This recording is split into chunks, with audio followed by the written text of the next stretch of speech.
So guys ये मोक्ष का दूसरा पार्ट, अगर आप पहला पार्ट नहीं देखे हैं उसमें मैं कॉम्बिनेशंस बताई हूँ एस्ट्रोलॉजिकल, तो वो ज़रूर देखें, मेरे फीड पे होगा।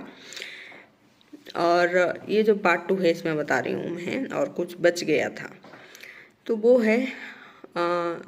जेमिनी एस्ट्रोलॉजी के हिसाब से। अगर आपका कारकांश लगना आपको पता है, वो कैसे देखना है,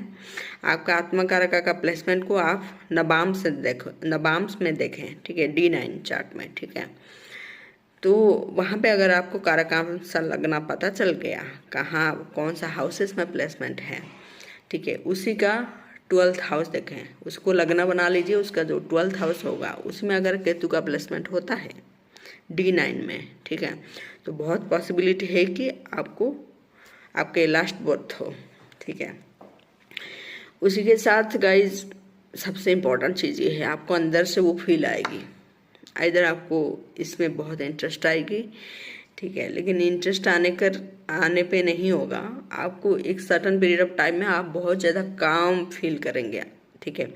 कि जैसे कि जो गीता में लिखा है कि आप कर्म तो करेंगे, बाहर से आपको लोग देखेंगे कि आप कर्म कर रहे हैं, पैसा कमा रहे हैं, ठीक है, आप जो भी, क्योंकि 10th हाउस कर्म करना जरूरी है और 12th हाउस तक डायरेक्ट नहीं पहुंच सकते, ठीक है। ये भी मेरी थोड़ी बहुत गलत फहमी मुझे भी रह गई थी, जो मैं डायरेक्ट 12th हाउस को एक्सेस करने की कोशिश कर रही थी, लेकिन मेरा 10th हाउस जो शुक्र गवर्न करता है, शुक्र बैठा है वहाँ पर, तो मेरे को शुक्र से रिलेटेड कर्म करना ही करना है, नहीं तो मुझे मुक्ति नहीं मिलेगी, ठीक है। तो इसी तरह से आपको आप देखेंगे आपके 10th हाउस के साथ भी अगर केतु कोई कनेक्शन बना रहा है, क्योंकि वो कर्म ही केतु बन गया, ठीक है। उसी के साथ आपको खुद अंदर से वो एक फील आती है कि भाई मैं कर्म तो कर रहा हूँ लेकिन मेरा मन जुड़ा है भगवान से, इधर भक्ति योग में हो या फिर आपको तंत्र साधना के तरफ नहीं, ठीक है, क्योंकि हो सकता है आप फिर भटक जाओ बीच में, ठीक है। आप साधना कर सकते हो लेकिन वो निष्काम कर्म के मनोभावना में, ठीक है, जो भगवत गीता में लिखा है कि कर्म तो हम कर रहे हैं, बाकियों की तरह दिख भी रही हैं समाज में, लेकिन हमारे अंदर एक डिटैचमेंट है, ठीक है, एक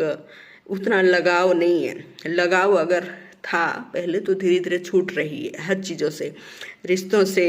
पैसे से। हम ऑब्वियसली हम कमाएंगे, क्योंकि कामा तो मोक्ष से पहले आएगा, तो हम अपनी इच्छाएं भी पूरी करेंगे, लेकिन धीरे धीरे हम उससे डिटैच भी होते जाएंगे। ये दोनों चीज़ें बहुत बैलेंस में अपनी ज़िंदगी में हम फील करेंगे। सब होते हुए भी हम बैलेंस फील करेंगे, सब होते हुए भी हम एक डिटैचमेंट के तरफ जाएंगे, हमारी मन डिटैच रहेगा हर चीज़ों से, तब आप मोक्ष को प्राप्त हो सकते हैं।